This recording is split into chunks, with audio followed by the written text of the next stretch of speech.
सम्मानित राष्ट्रवादी साथियों, आज मैं एक बार फिर से देश और समाज के मुद्दे से आप सबके समक्ष रूबरू हो रहा हूं। और आज का जो मुद्दा है वह है पेंशन।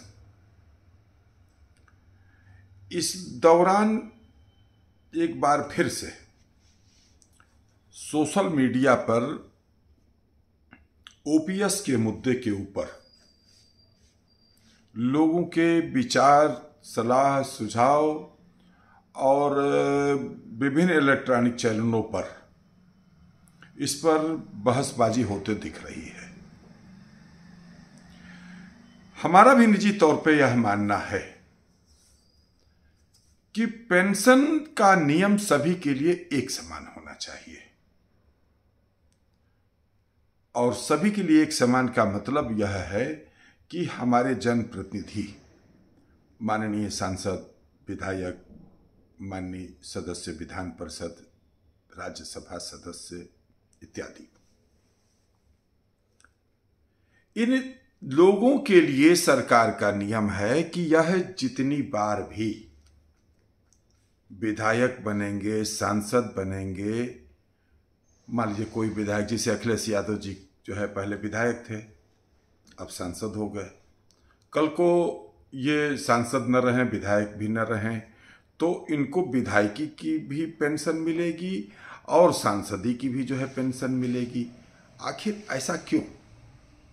इस संदर्भ में मैं व्यक्तिगत रूप से दलीय राजनीति की मानसिकता से ऊपर उठकर पंजाब के मुख्यमंत्री की मैं प्रशंसा करूंगा कि पंजाब के मुख्यमंत्री ने यह निर्णय लिया कि उनके प्रदेश में किसी भी सांसद, विधायक को केवल एक पेंशन मिलेगी। ये नहीं कि वो 4 बार विधायक हो गए तो वो 4 बार की पेंशन लेंगे, बैठ करके खूब आनंद उड़ाएंगे जो है बैठे बैठे। ये नहीं होगा, एक पेंशन मिलेगी। सांसद फिर से आप चुन जाते हैं तो उस दौरान वेतन लीजिए, और चुनाव हार जाते हैं या आगे चुनाव आप नहीं लड़ते हैं तो आपको जो है एक वेतन, जो भी आपके जो है। और ये बात हम लोग पहले भी कहते आए हैं जो है कि आप तय करें कि आप सांसदी की पेंशन लेंगे या विधायकी की पेंशन लेंगे, एक पेंशन की आपको मिलनी चाहिए। एक तरफ जब हम यह कहते हैं कि आज देश के एक एक व्यक्ति पर आज 145 करोड़ की संख्या हमारी हो चुकी है, 145 करोड़ देशवासियों के ऊपर 1,35,000 रुपया प्रति व्यक्ति के ऊपर जो है विदेशी कर्ज है।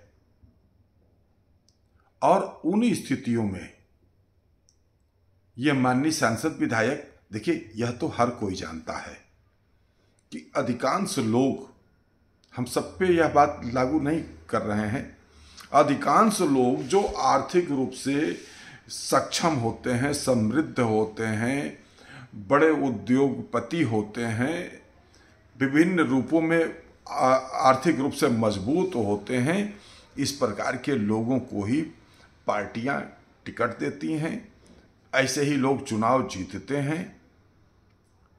और समाज सेवा की भावना से, वह एक अलग बात है कि उनको अपने विधायक निधि में और सांसद निधि में जो है जो निधि मिलती है उसमें उनको कमीशन भी जो है मिलता है, लेकिन यह प्रामाणिकता के साथ नहीं कहा जा सकता है, क्योंकि यह बात तो हम पहले भी जो है हमने कहा, इसका कोई साक्ष्य नहीं। लेकिन सत्यता क्या है, अंतरात्मा से गंगा जल ले करके जो है सौगंध खा करके बताएं हमारे जनप्रतिनिधि की क्या वह कि जो निधियां उनको मिलती है, चाहे सभासद हो, चाहे विधायक हो, चाहे हमारे ग्राम प्रधान इत्यादि के लोग हों, अब 100% पे लागू भी नहीं होती है, क्योंकि 100% तो सोना भी खरा नहीं है। कुछ ऐसे भी लोग हैं, जनूनी लोग हैं, जो वास्तव में जो है एक एक नया पैसा जो है देश और समाज की तरक्की और भलाई में जो है सही जगह पर जो है अपनी निधि का जो है लगाते हैं, कोई उसमें कमीशन नहीं लेते। वो एक अलग बात है कि वो ठेकेदार से उन्होंने कह दिया या जिसने काम किया कि भाई ठीक है जो है हम आपसे एक भी पैसा नहीं लेंगे। कभी अंडारा भंडारा हो रहा है, कोई धार्मिक कार्य हो रहा है, कहीं मंदिर उंदिर बन रहा है, कोई जो है पार्टी की कोई मीटिंग बैठक कोई कार्यक्रम होना है, कह दिया भाई जरा कुछ व्यवस्था जो है देख लेना, तो इस तरीके से जो है वह उनसे जो है सहयोग ले लेते हों या लेते हों, किसी न किसी रूप में जो है उनके निधियों से जनप्रतिनिधियों को कुछ न कुछ जो है मिल ही जाता है। तो अब कुछ नहीं भी लेते, तो हमारा कहने का मतलब यह है कि आप जनप्रतिनिधि कोई आप नौकरी नहीं करते हैं, ये तो सेवा के लिए जनता अवसर देती है कि भाई ठीक है, इस बार हमारे सांसद, जैसे पहले माननीय लालजी टंडन जी थे और लालजी टंडन जी की जगह पर जो है भारतीय जनता पार्टी ने माननीय राजनाथ सिंह जी को टिकट दिया। टंडन जी से पहले श्रद्धेय अटल बिहारी वाजपेयी जी जो है लखनऊ के 5 बार जो है सांसद रहे। तो जिनको टिकट देती पार्टी, जनता जो है चुनती है कि भाई हमारे आप ये सांसद होंगे। तो ये सेवा भावना के उद्देश्य से इसको जनप्रतिनिधि और जन सेवक कह सकते हैं। तो यह कोई नौकरी नहीं है, यह सेवा भावना से होता है। लेकिन फिर भी चलिए हम भी मान लेते हैं कि माननीय विधायकों, सांसदों, जनप्रतिनिधियों को सरकार ने पेंशन की एक व्यवस्था जो है बनाया कि भाई इनके भी जीवन में आगे चल करके कुछ इस प्रकार के, देखिए यह बात तो कहीं ना कहीं हम भी मानते हैं कि हमारे जनप्रतिनिधियों के यहाँ एक बड़ी तादाद में लोगों का आना होता है, अपनी समस्याओं इत्यादि को साझा करते हैं, और जब वो आते हैं तो उनके कुछ एक यहाँ तो पनियों नहीं पूछा जाता है, जो है धक्का खा करके जो है अपना मिल मिला करके जो है जाते हैं। कुछ एक जनप्रतिनिधि अपने आने वाले लोगों के जो उनके हैं आते हैं, अतिथि देवो भव के भाव से जो है उनके जलपान इत्यादि का भी प्रबंध करते हैं। तो उसमें जो है पैसा खर्चा होता है, आम जनता के हितों के काम के लिए थाने जाना है, कहीं और जाना है, कहीं कार्यक्रम में जाना है, किसी शादी विवाह में जाना है, वगैरह वगैरह जो है लोग अपेक्षा करते हैं कि हमारे प्रतिनिधि हमारे यहाँ उनके खर्चे हैं। तो उनके खर्चों को जो है देखते हुए सरकार ने नियम बनाया कि ठीक है, जो है सांसद विधायक रहते हुए उनको वेतन, अच्छा वेतन मिलता है, और उसके बाद भी जो है आम जनता का ऐसा थोड़ी कि हार जाने के बाद जो है या हारे हुए विधायकों के यहाँ कोई जाता नहीं है। उनके यहाँ आज भी जो है लोग आ रहे हैं, जा रहे हैं, मिल रहे हैं। भैया नहीं वो जीते हुए के यहाँ पहुँच पाते हैं तो अपने हारे हुए या पूर्व विधायक या पूर्व सांसद के यहाँ चले जाते हैं।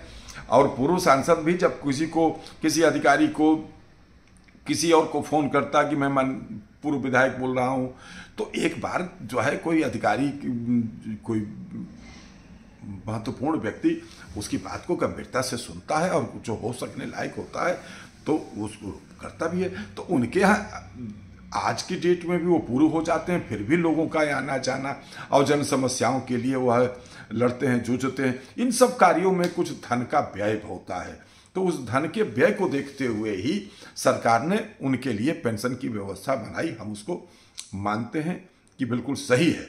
लेकिन वह 4-4 पेंशन क्यों ले, 5-5 पेंशन क्यों ले, ये इसका क्या मतलब हुआ?